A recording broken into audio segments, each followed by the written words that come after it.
Dakota Territory, winter of 1886. Territorial records document temperatures that plunged to 60 degrees below zero, the most devastating weather event in American cattle ranching history. But while 90% of livestock across the northern plains perished in what historians call the Big Die-Up, one rancher's cattle survived almost entirely intact. The man who accomplished this impossible feat had spent the previous summer digging, not for gold, not for water, but for something far more valuable. His neighbors called him crazy. The territorial government questioned his methods. But when the blizzards came and the dying began, his underground gamble would prove to be the difference between catastrophe and survival. What he built beneath the frozen earth that winter would change American ranching forever. Historical archives from the Dakota Territory reveal that the cattle boom of the 1880s had created unprecedented wealth across the northern plains. Eastern investors poured millions into ranching operations, confident that the endless grasslands could support unlimited herds. The prevailing wisdom insisted that cattle could survive prairie winters by foraging through snow, just as buffalo had done for centuries. This philosophy of free-range cattle management required minimal infrastructure investment and promised maximum profits for speculators who had never witnessed a true prairie winter. Silas Brennan arrived in Dakota Territory during the height of this speculative fever, but his background as a mining engineer from Pennsylvania had taught him hard lessons about preparation and structural integrity. While other ranchers focused on acquiring more cattle and larger grazing territories, Brennan studied meteorological patterns and consulted with native tribes about historical weather cycles. The Lakota elders spoke of winters so severe that even buffalo sought shelter in deep ravines and river valleys. But few cattlemen paid attention to such warnings from indigenous sources. The Territorial Land Office records show that Brennan purchased a modest spread along the Cannonball River, far smaller than the vast holdings of his competitors. Instead of immediately stocking his range with cattle, he spent the spring and summer of 1886 in an unusual construction project that puzzled his neighbors and drew criticism from the territorial press. Newspaper accounts from that period describe his excavation work as an obsession that bordered on madness, questioning why any rational rancher would waste time and money digging holes instead of buying livestock. But Brennan's engineering background had revealed a fundamental flaw in the free-range system that would soon prove catastrophic for the entire territorial economy. Territorial surveyor reports from the summer of 1886 document Brennan's unusual construction activities with growing concern from local authorities. Unlike traditional ranching infrastructure that focused on surface buildings and fence lines, Brennan's excavation project involved systematic digging of what appeared to be an extensive underground network. The territorial engineer who inspected the site described it as a single massive excavation project that resembled mining operations rather than livestock facilities, noting the precise engineering calculations and structural reinforcements for what appeared to be one enormous underground complex. Contemporary newspaper accounts reveal the growing skepticism from established ranchers in the territory. The Bismarck Tribune published multiple editorials questioning the wisdom of diverting resources from cattle acquisition to what they termed unnecessary construction projects. Prominent cattlemen like Cornelius Wade, who controlled over 50,000 acres of prime grazing land, publicly criticized Brennan's methods as the confused efforts of an Easterner who failed to understand prairie ranching fundamentals. Wade's operation represented the pinnacle of territorial cattle wealth, with herds numbering in the thousands and minimal infrastructure costs that maximized profit margins. The territorial veterinary inspector's records provide the most detailed documentation of Brennan's construction techniques during this period. His reports describe a single earth-bermed complex with multiple internal chambers connected by underground passages, featuring carefully calculated drainage systems and ventilation shafts that extended deep into the prairie soil. The inspector noted that this underground facility maintained remarkably stable temperatures, even during the extreme heat of summer, suggesting thermal properties that could prove valuable during winter months. However, the Territorial Livestock Commission questioned whether such elaborate facilities justified their construction costs when existing open-range methods had proven profitable for decades. Meanwhile, meteorological data collected by territorial weather stations began showing unusual patterns during the late summer of 1886. Military weather observers at Fort Abraham Lincoln documented atmospheric pressure readings that suggested the possibility of severe winter conditions. But this information remained largely confined to official reports that most ranchers never accessed. Brennan's correspondence with these military weather stations indicates he was among the few civilian ranchers actively seeking meteorological intelligence to inform his operational planning. Native American tribal leaders continued to warn of harsh winter conditions based on traditional weather prediction methods that had proven accurate for generations. Lakota elders pointed to unusual migration patterns among wildlife and changes in vegetation cycles that historically preceded severe winter weather. However, the territorial ranching community generally dismissed these warnings as primitive superstition, preferring to rely on the previous decade of relatively mild winters as indicators of future conditions. As autumn approached, Brennan's construction project reached completion just as his neighbors prepared for what they expected to be another routine prairie winter. His underground facility remained largely hidden from casual observation, appearing as a modest earth mound with a few entrance points rather than the sophisticated thermal management complex it actually represented.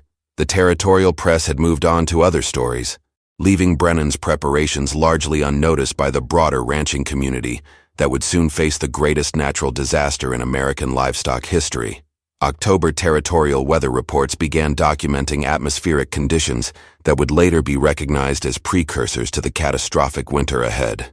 Military stations recorded unprecedented barometric pressure drops and wind pattern shifts that suggested major weather system disruptions.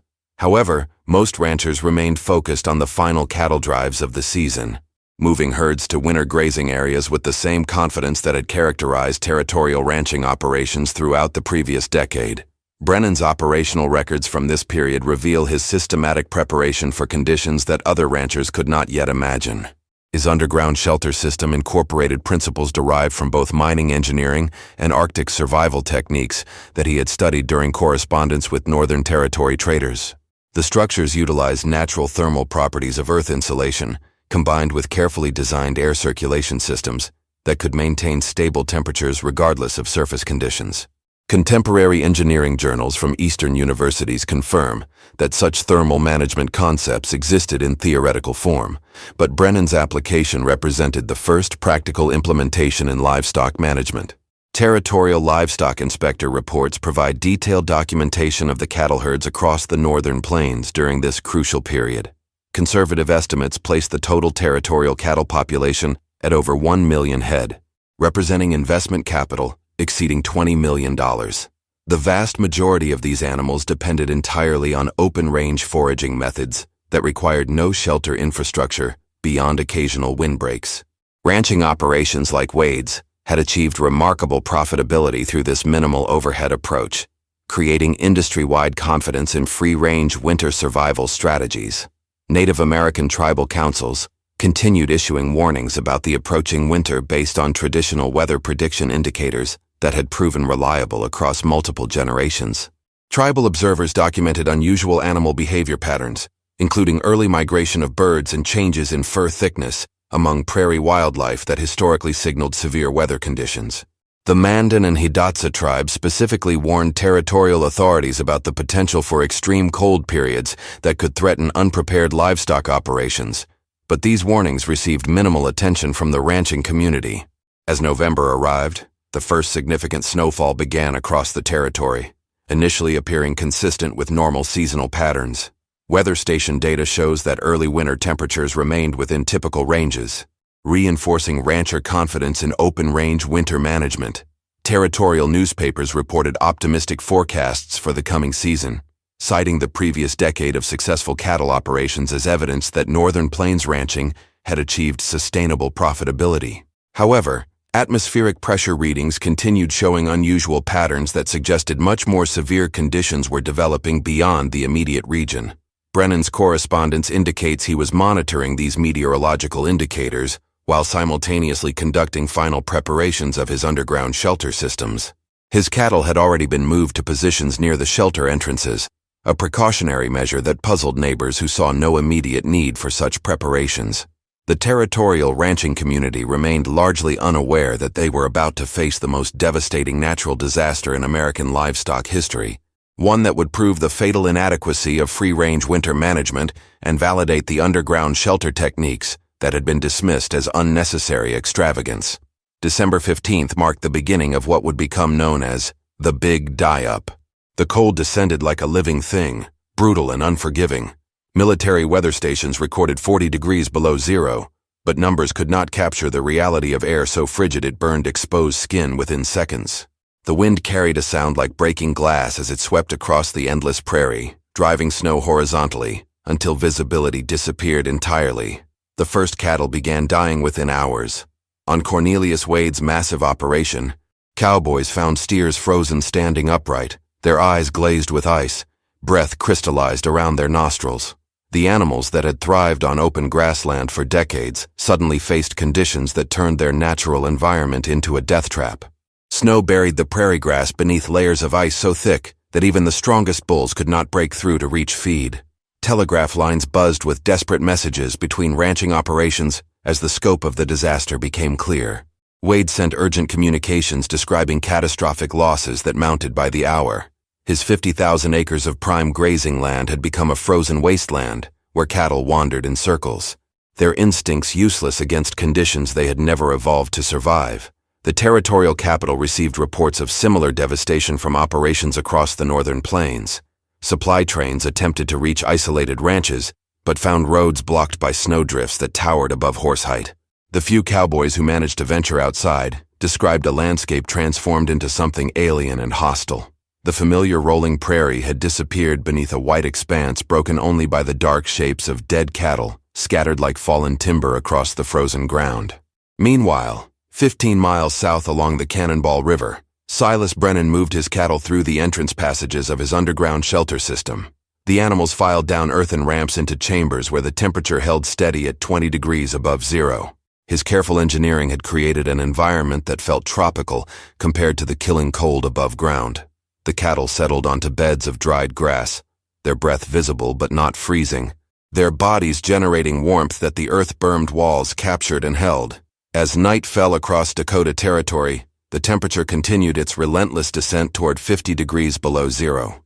Across the frozen prairie, thousands of cattle huddled against whatever windbreaks they could find, their survival measured in hours rather than days. But beneath the earth near the Cannonball River, Brennan's herd rested in chambers that his neighbors had dismissed as the project of a madman. The sound of wind above ground became muffled and distant, replaced by the quiet breathing of animals that would live to see spring, while 90% of territorial cattle froze to death in the worst natural disaster in American ranching history. January brought temperatures that defied human comprehension. 58 degrees below zero turned the Dakota Territory into a landscape more hostile than the Arctic. The cold was not merely weather, but a force of nature that killed with mechanical precision. Cowboys who ventured outside for minutes returned with frostbitten fingers that would never fully heal. The very air became an enemy that could stop a heart, or freeze lungs solid with a single deep breath. Brennan descended into his underground complex each morning to check on his herd. The contrast struck him like entering another world entirely. Above ground, death ruled with absolute authority. Below the earth, his cattle occupied spacious chambers within the single massive facility, chewing hay, their coats dry and eyes bright. The temperature differential between surface and shelter exceeded 60 degrees. The difference between survival and certain death measured in vertical feet of carefully excavated earth. The feeding system he had designed allowed him to provide fresh hay and water without exposing either himself or the animals to surface conditions.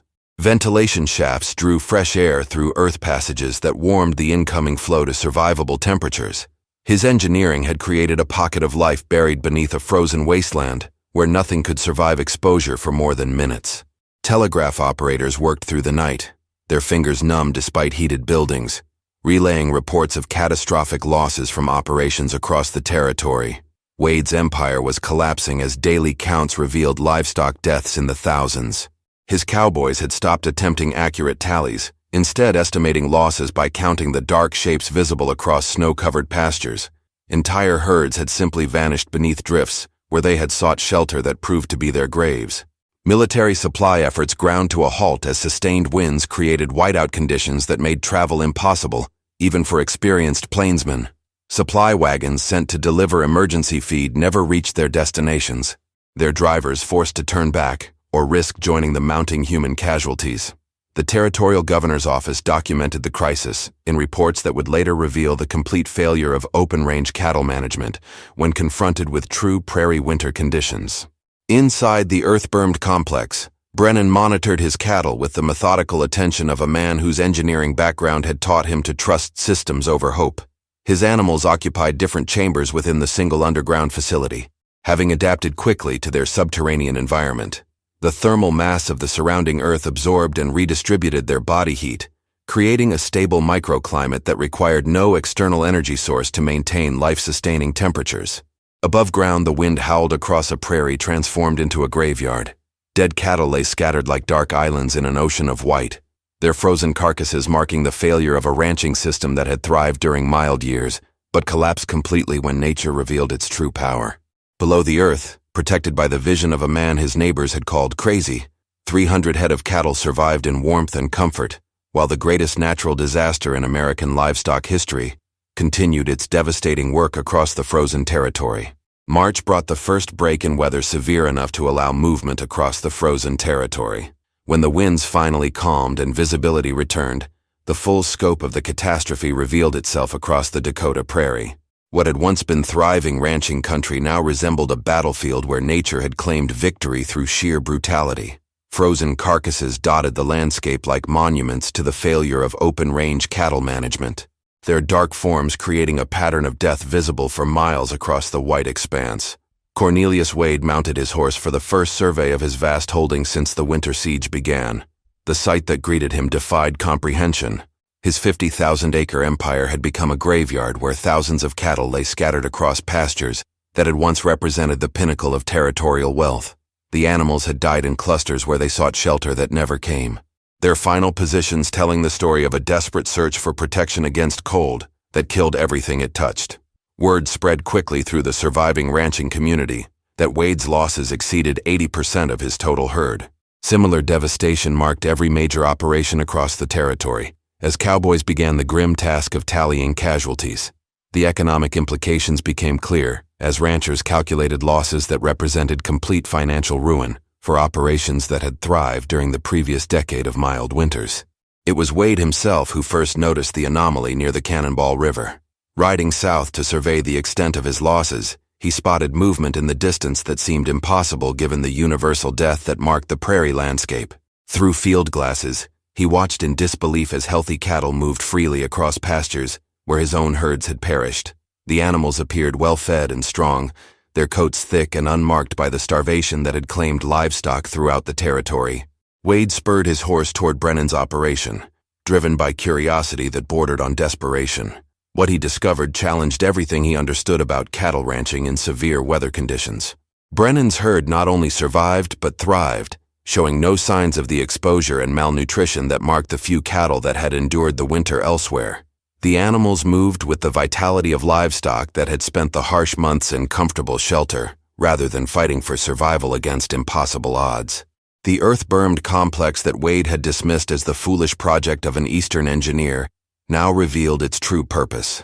Steam rose from carefully concealed ventilation shafts, indicating the presence of warm air circulation within the massive underground facility beneath the prairie surface. The modest exterior appearance of the facilities had concealed sophisticated thermal management infrastructure that created survivable environments during conditions that proved fatal to exposed livestock. As Wade examined the underground complex, the engineering brilliance of Brennan's design became apparent.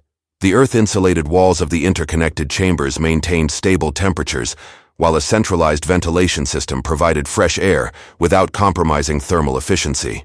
The feeding and watering systems allowed for complete livestock care, without exposing animals to deadly surface conditions. What had appeared to be the obsessive project of a madman was revealed as the only effective solution to winter survival challenges that had destroyed every other ranching operation in the territory. Within days of Wade's discovery, word spread through the surviving ranching community like smoke signals across the prairie. Cowboys who had watched their employers' empires collapse rode through spring mud and melting snow to witness the impossible with their own eyes. They came expecting to find some trick, some explanation that would make sense of how 300 head of cattle could thrive while everything else died. What they found instead was a quiet man sitting on a wooden stump, watching the sun set over a landscape littered with the bones of their industry. The territorial livestock inspector arrived with measuring instruments and skeptical eyes, but Brennan led him into the underground complex without ceremony. The descent through the main entrance felt like entering a different world entirely. Warm air rose to meet them from the interconnected chambers below, carrying the familiar sounds of healthy cattle settling for the evening. The inspector's breath no longer froze in visible clouds as it had above ground for months. His hands, which had remained numb despite thick gloves, began to thaw in the controlled environment that had preserved life while death ruled the surface. Brennan moved through his underground creation with the quiet pride of a man whose vision had been vindicated at terrible cost. He showed the inspector how the earth walls of the massive complex absorbed and held heat generated by the cattle themselves, creating thermal mass that required no external fuel source. The centralized ventilation system drew fresh air through earth passages that warmed incoming flow to survivable temperatures throughout the interconnected chambers. Every detail reflected engineering principles learned in Pennsylvania mines, adapted to solve problems that traditional ranchers had never imagined they would face. The inspection revealed what survivors already suspected, but feared to acknowledge. Their entire understanding of prairie ranching was fundamentally flawed. The free-range methods that had generated enormous wealth during mild years proved catastrophically inadequate when nature revealed its true power. Brennan's success demonstrated that survival required engineering solutions rather than gambling on favorable weather conditions that might not come. News of the underground shelter system reached the territorial capital through telegraph lines that buzzed with reports of the miraculous survival story. Government officials who had dismissed Brennan's construction project as wasteful spending now recognized the revolutionary implications of his thermal management approach. The man who had spent a fortune digging holes while his neighbors acquired more cattle had achieved the only profitable outcome in a disaster that destroyed every traditional operation. As spring advanced and the full scope of territorial losses became clear, desperate ranchers began making pilgrimages to the Cannonball River site. They came seeking not just technical information, but hope that their ruined industry could somehow rebuild. Brennan shared his engineering specifications for the underground complex freely, understanding that his innovation meant nothing if the broader ranching community could not survive to implement it. The massive subterranean facility that had saved his herd now represented the foundation for an entirely new approach to livestock management that would replace the speculative methods responsible for the greatest agricultural disaster in American history. 10 years after the Big Die-Up, the Dakota Prairie bore little resemblance to the open-range cattle country that had attracted Eastern investors during the boom years of the early 1880s. Underground cattle complexes modeled after Brennan's design dotted the landscape like burial mounds marking the death of an old way of life and the birth of scientific ranching. Where once thousands of cattle had roamed freely across endless grassland, smaller herds now grazed near permanent shelter facilities that could protect them when nature turned hostile. Brennan stood at the main entrance of his original underground complex, now expanded and improved through a decade of refinement. His hair had turned gray during the years since that terrible winter, but his eyes remained sharp as he watched young ranchers from across the territory examine the thermal management systems within the massive subterranean facility that had revolutionized their industry. The man who had been called crazy for digging holes in the earth now found himself hosting visitors who traveled hundreds of miles to learn from his engineering innovations. The transformation extended far beyond individual ranching operations to reshape the entire territorial economy. Banks that had once financed speculative cattle purchases now required shelter infrastructure before approving livestock loans. The University of Nebraska established an agricultural engineering program based largely on principles Brennan had developed through necessity and desperation. Federal agricultural departments incorporated earth shelter guidelines into official recommendations for northern climate livestock management. On quiet evenings, when the prairie wind carried the scent of spring grass, Brennan often reflected on the winter that changed everything. He kept a simple wooden marker near the shelter entrance, not for his own cattle that survived, but for the hundreds of thousands that died, because their owners believed the grassland would always provide. The marker bore no inscription, but it stood as a silent reminder that preparation and humility could overcome disasters that destroyed the unprepared and overconfident. The ranchers who visited his operation frequently asked about his motivation for the underground construction project that seemed so impractical before the catastrophe proved its worth. Brennan's answer remained consistent over the years, delivered in the quiet voice of a man who had witnessed both triumph and tragedy. He had come west to build something that would endure, something that could survive whatever challenges the frontier might present. He simply never imagined those challenges would test the very limits of what life could bear.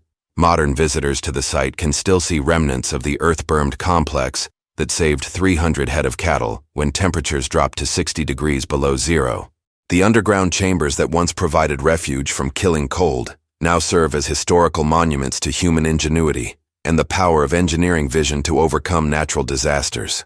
They stand as testament to the quiet determination of one man who refused to gamble with lives when he could dig deeper and build a single massive facility that would endure when the storm passed and spring returned to the prairie.